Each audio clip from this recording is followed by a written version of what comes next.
بسم اللہ الرحمن الرحیم۔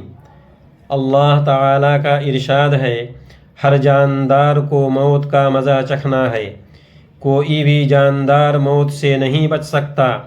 انسانوں کی جان نکالنے کے لیے اللہ تعالیٰ نے اپنے 4 قریبی فرشتوں میں سے ایک حضرت اسرائیل علیہ السلام کو یہ ذمہ داری دی ہے۔ انہیں ملک الموت یعنی موت کا فرشتہ بھی کہا جاتا ہے۔ پہلے زمانے میں موت کا فرشتہ جب لوگوں کے پاس آتا تھا تو لوگ اس کو دیکھتے تھے۔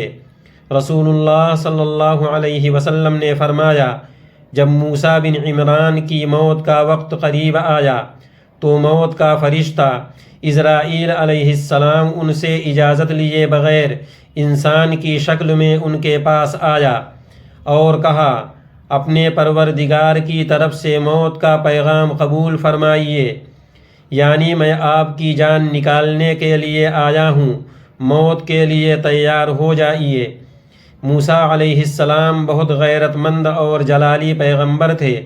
جب انہوں نے دیکھا کہ ایک انسان بغیر اجازت کے ان کے گھر گھسا آ رہا ہے اور ان کی جان لینے کی بات کر رہا ہے تو موسیٰ علیہ السلام نے اپنے بچاؤ میں ملک الموت کو زوردار تھپڑ مار کر اس کی آنکھ پھوڑ دی۔ فرشتہ اللہ کے پاس واپس گیا اور کہا، اے میرے رب، آپ نے مجھے ایسے بندے کی جان نکالنے کے لیے بھیجا جو مرنا ہی نہیں چاہتا۔ اس نے تو مجھے تماچا مار کر میری آنکھ پھوڑ دی۔ اگر تو نے اسے معزز نہ بنایا ہوتا تو میں بھی اس پر سختی کرتا۔ اللہ تعالیٰ نے موت کے فرشتے اسرائیل علیہ السلام کی یہ شکایت سن کر ان کی آنکھ کو ٹھیک کر دیا اور یہ حکم دیا کہ میرے بندے موسیٰ علیہ السلام کے پاس دوبارہ جاؤ اور ان سے پوچھو، کیا تم لمبی زندگی چاہتے ہو؟ اگر لمبی زندگی چاہتے ہو تو کسی بیل کی کمر پر اپنا ایک ہاتھ یا 2 ہاتھ رکھو۔ تمہارے اس ہاتھ یا 2 ہاتھ کے نیچے جتنے بال آ جائیں گے ان میں سے ہر ایک بال کے بدلے تمہاری زندگی میں 1 سال بڑھا دیا جائے گا۔ فرشتہ موسیٰ علیہ السلام کے پاس دوبارہ آیا اور اللہ کا یہ پیغام سنایا۔ فرشتے کی یہ بات سن کر موسیٰ علیہ السلام نے کہا، پھر کیا ہوگا؟ جواب ملا، پھر آپ کو موت آئے گی۔ تو انہوں نے کہا، اے میرے رب، زندگی کا نتیجہ جب موت ہی ہے تو مجھے ابھی موت دے دے، میں اسی وقت موت کی آغوش میں جانے کے لیے تیار ہوں۔ لیکن اے میرے رب، میری آپ سے دعا ہے کہ مجھے پاک زمین بیت المقدس سے قریب کر دیجیے، اگرچہ ایک پھینکے ہوئے پتھر کے فاصلے کے برابر ہو۔ پھر فرشتے نے ان کو ایک خوشبو سنگھائی اور ان کی جان کو نکال لیا۔ اس کے بعد موت کا فرشتہ لوگوں کے پاس چھپ کر آنے لگا۔ رسول اللہ صلی اللہ علیہ وسلم نے صحابہ کو مخاطب کر کے فرمایا، اللہ کی قسم، اگر میں بیت المقدس کے قریب ہوتا تو تمہیں حضرت موسیٰ علیہ السلام کی قبر کا نشان دکھا دیتا جو ایک راستے کے کنارے سرخ ٹیلے کے پاس ہے۔ کچھ کم عقل لوگوں نے اس واقعہ کا انکار کیا ہے، اس بنیاد پر کہ آدمی فرشتے کو کیسے تھپڑ مار سکتا ہے، لیکن اس کو بخاری اور مسلم نے اور ان سے پہلے کے محدثین نے صحیح سند کے ساتھ نقل کیا ہے اور یہ بالکل سچا واقعہ ہے۔ اس حدیث کی وضاحت کرتے ہوئے علماء نے بہت سے نکتے بیان کیے ہیں۔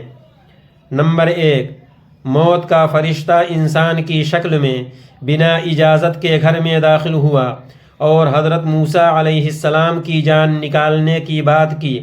آپ اس کو پہچان نہیں سکے اور عام آدمی سمجھا، اس لیے موسیٰ علیہ السلام نے اپنے بچاؤ میں اس کو تھپڑ مار کر اس کی آنکھ پھوڑ دی، اور ایسا کرنا بالکل صحیح تھا۔ شریعت نے ایسے آدمی کی آنکھ پھوڑنے کی اجازت دی ہے جو اجازت کے بغیر دوسرے کے گھر میں تاک جھانک کرتا ہے۔ نمبر 2، فرشتہ اور جن جب انسان کی شکل میں ہو تو اس کے اندر اتنی ہی طاقت ہوتی ہے جو ایک طاقتور انسان میں ہو سکتی ہے۔ اسی وجہ سے فرشتہ حضرت موسیٰ کے تھپڑ کی تاب نہیں لا سکا۔ فرشتہ جب انسان کی صورت میں ہو تو اس پر انسانی حکم ہی لاگو ہوگا۔ نمبر 3، آنکھ پھوڑ دی۔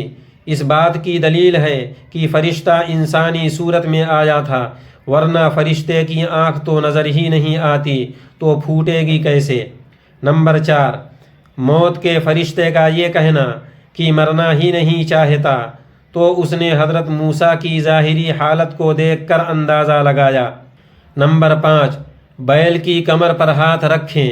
اس کا مقصد فرشتے کو سمجھانا اور بتلانا تھا کہ موسیٰ علیہ السلام کا تھپڑ مارنا موت کے انکار کی بنا پر نہیں ہے۔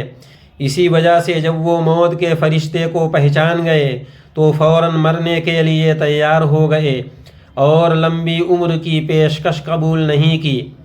نمبر 6، حضرت موسیٰ نے دعا کی کہ پاک زمین سے قریب کر دیا جائے۔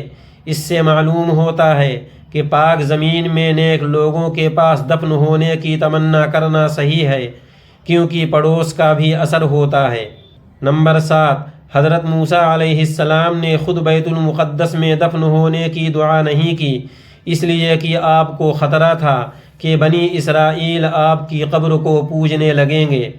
نمبر 8، اصل میں اللہ تعالیٰ نے حضرت موسیٰ کے امتحان کے لیے فرشتے کو بھیجا تھا، نہ کہ موت کے لیے۔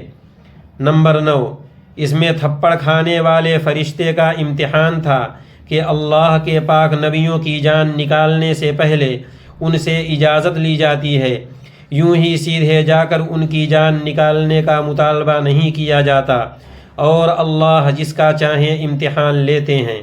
نمبر 10، اس حدیث میں اس بات کی بھی تسلی ہے کہ جب انسان کو مرنا ہی ہے اور موت کا وقت مقدر ہے تو مرنے والے کو اور اس کے گھر والوں کو ضرورت سے زیادہ گھبرانا نہیں چاہیے۔